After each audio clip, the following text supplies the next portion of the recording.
Okay, so predestination. It's something that is pretty controversial among a lot of Christians, and a lot of people really have a problem with it because the main issue that people would have with it is how could a loving God intentionally send someone to hell, not let someone into heaven, and basically choose for anyone to go to hell himself. And so I was just sitting here looking up some stuff and some Bible verses that I wanted to call back to mind about it because it's throughout Scripture. It's pretty well talked about, but then a lot of people will interpret these verses differently. So I was just going to kind of read a couple Bible verses about it. Ephesians 1, 4, and 5, even as he chose us in him before the foundation of the world, that we should be holy and blameless before him. In love he predestined us for adoption as sons through Jesus Christ, according to the purpose of his will. Let's see. Romans 8:29, Romans 8 and 9 are kind of the two chapters that talk the most about predestination in the entire Bible, but Romans 8:29 says, "For those who he foreknew, he also predestined to be conformed to the image of his Son, in order that he might be firstborn among many brothers." And there are a lot more. "You did not choose me, but I chose you and appointed you so that you should bear fruit and your fruit should abide. No one can come to the Father unless, or no one can come to me unless the Father who has sent me has drawn him, and I will raise him up on the last day." So a lot of the time, people take those and they confuse them with foreknowledge, and they say that God knows who's going to be saved, but he doesn't actually control it or he doesn't force it upon people. But one thing that we've seen pretty clearly, I think, throughout the whole Bible is that God means what he says. When he says something like, "I predestine you," he kind of just means that. And it's hard because you really do sit there and think, you're like, but if he loves someone, I mean, John 3:16, he loves the world, then how could he just straight up say, you don't get to come into the kingdom?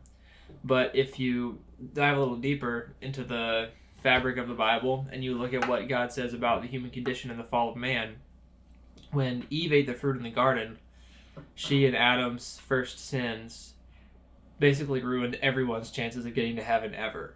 And I think there's kind of a misconception in the church today that there are people in the world who are sinners. All people are sinners. But that if you kind of are a good person and you just work really hard and you do really well in life, then you kind of have a better chance of getting to heaven, or you make God's job easier, I guess. And so you kind of just like work at it and you choose, yes, I want to be saved. And in that sense, anyone could get to heaven whether God chose them or not, because people say that, or people will sit there and say you can work hard and you can live a good moral life and you can seek God, and then by seeking God, that's how you get to heaven, and you pray a prayer and you choose him for your life. But looking at what the fall of man, to me, the fall of man actually implies is that no matter what any human being does, no matter how great their efforts are, no matter how much they put into it, it's literally impossible for a fallen, depraved human being to come into the presence of God, a holy God who they've sinned against.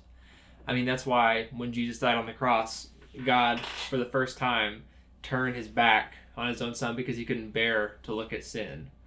And so, if it weren't for Jesus' sacrifice, it wouldn't be we could live a good life and have the option of choosing to go to heaven. It would be, if it weren't for Jesus' sacrifice, every single person on earth would go to hell. And so, if you kind of flip the script and flip it on its head a little bit, you start to see that God choosing and doing the work himself of saving the souls of certain people, the elect, what I would call them, the elect, from Romans 9, that is actually love. And that's not hatred, and that's not anything but love, because we, in our human condition, literally deserve only hell. We don't have a fighting chance to get to heaven. We're dead at the bottom of the ocean, lifeless. Nothing can save us except for the finished work of Jesus on the cross. And looking at God's attributes as they're laid out in Scripture, God is love and he's also wrath, and people definitely negate the wrath part. And in Romans 9, I'm going to pull it up really quick. There's a verse in Romans 9 that is helpful for this. Let me pull it up here.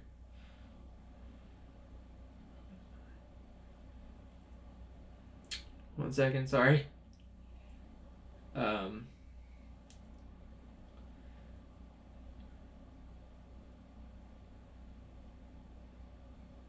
Okay. So, Romans 9, verse 19. You will say to me then, why does he still find fault? For who can resist his will? But who are you, O man, to answer back to God? Will what is molded say to its molder, why have you made me like this? Has the potter no right over the clay to make out of the same lump one vessel for honorable and another for dishonorable use?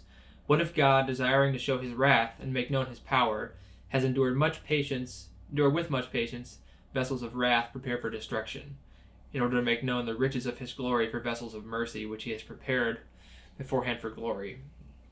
And so basically that's saying that for God to be fully God and for his attributes to fully show through, the vessels of wrath he's talking about are unsaved sinners who are destined for hell and who end up going to hell, because what God is doing is showing that he is love and he is mercy, and he calls his people by name to save them. And so that's really what grace is. If everyone had the option, if every single person could come find Christ and go to heaven, then there would be nothing special about God's grace. And, mercy would be a little bit pointless, because if everyone always had the option to do it, then why is it special? What makes it good? And so it's kind of just looking at it in a different way, reading the text maybe more literally, and just understanding God's attributes in a different way. And another thing that is good to think about with this is,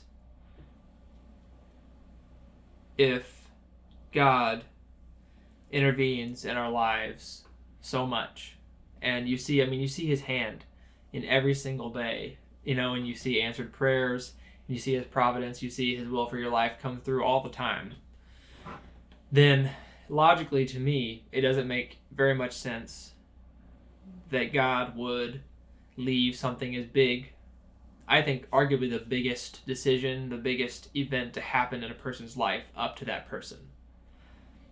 Because he doesn't even leave our life choices up to us. He gives us guidance in everything. Like that's what led me to meet Maya and to change my college choice right before I went to school, because I just felt the hand of God in that. So it seems a little bit silly to me that he would let us foolish humans, depraved humans, sinful humans, have any say in the biggest life-altering moment, which is salvation. And so essentially that's kind of what it comes down to, is that predestination is God showing his sovereignty and divine mercy and control in picking his elect out of the sinful people of the world, out of the depravity of humanity, I guess, picking out his elect and saving them all in himself with his own work, and restoring their relationship with him. And in that same sense, in the same vein, he does not save people who he does not call, and those people are destined for hell, because, like Romans 9 said, he endures those vessels of wrath to further showcase the vessels of glory. And so I think it's really freeing to understand, to know that I had no part in my salvation. Because I think if you were to believe that God did not predestine people and God did not elect people to be saved, then you would have, there's a verse, I'm not exactly sure where it is, but it says, faith not by works, so that no one may boast. If you had anything to do with your salvation, if you were the one that made a decision and prayed a prayer, then you would have something to boast about in your own salvation. And that's kind of contradictory to everything God says about both salvation and Christian living. And so by understanding it as a predestining and a from before the beginning of time decision by God, something that he foreknew, something that he ordained from before the beginning of time, all the pressure's off of us. And we have nothing to worry about, nothing to boast about, because we can rest comfortably knowing that we are among the fold and we are among God's elect. And for me, it's really freeing and it's inspiring, and it makes me want to live my life in a God-honoring way, just because how loving is it for him to reach down and pick me out and say, "You're my child." And I just was like, I had nothing to do with it, you know? I'm over here living my sinful life, messing up over and over and over again, dishonoring God. And he says, "You know what? I still love you. And there's nothing you can do on your own to become saved, but I'm still going to save you because that's love and that's grace."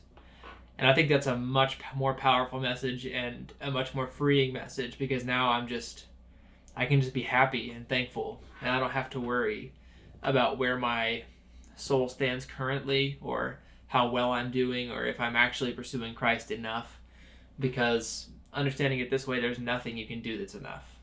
And the only thing that's enough is Jesus Christ.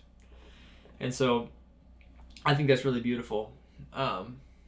Another question that a lot of people would ask would be, well, if God predestines people to be saved, what happens if someone wants to be saved but they are not one of the elect? Does that mean that God would send them to hell even though they desired to be saved?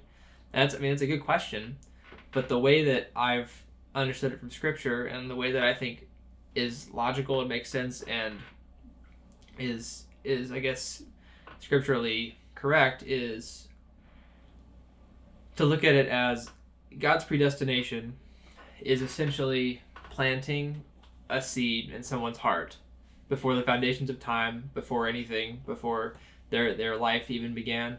He planted a seed inside of them that one day, which is I believe like your salvation, when your salvation happens, that seed fully sprouts forth and you realize that calling upon your heart put there by God. And so if someone is not one of the elect and not predestined for salvation, then God does not put that in their heart. And there's no one that can be put to shame, or no one that when they look up to God and say, "I want you," will not be saved, because it says everyone who calls on the name of the Lord will be saved, because even the calling and even the desire within you to seek the Lord is something that he plants there for you. And that to me is the most comforting part, because there's nothing within me that I have to send up. It's just something that he has inherently planted within my heart to that will end up in my salvation. And so for me, it's a really beautiful thing. And I think understanding it that way, the entire Bible just kind of falls right into line. And I just think it's really cool.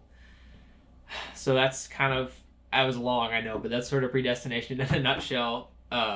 It's one of the main doctrines of Calvinism, which is a whole other thing. Maya has probably told you a little bit about that. But that's predestination. Forgive the long video. And earlier today, I got a bunch of new video equipment for my studio. So I was setting it up and playing around. And I was just like, if I'm going to record a video, I have all this stuff set up, so let's just record a video there. So anyway, that's kind of it. So I hope that explained it and shed a little bit more light on it for you guys as you're having your discussion. So love you guys.